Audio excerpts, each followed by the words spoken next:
Sekitar 2 juta lebih batang rokok dimusnahkan dengan cara dibakar serta 487 liter minuman mengandung alkohol dituang di dalam drum.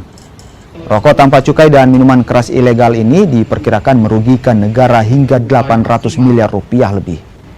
Kepala Kantor Pengawasan dan Pelayanan Bea Cukai Tipe Madya Pabean C Kendari bilang, rokok dan miras tanpa pita cukai yang dimusnahkan ini merupakan hasil penindakan dari Januari 2023 hingga Juli 2024. Sementara itu pelaku atau pemilik barang hingga saat ini belum diketahui.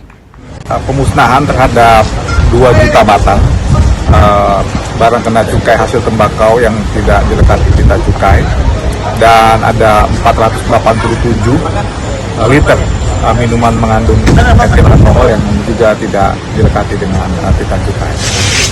Ini dari periode kapan, Pak? Ini dari periode tahun 2003 Januari sampai dengan pertengahan tahun ini. Jadi kurang lebih 1,5 tahun ya. Untuk potensi kerugian negara sendiri, Pak, dari penindakan ini? Potensi kerugian negara ini kita taksir sekitar 1,8 miliar rupiah.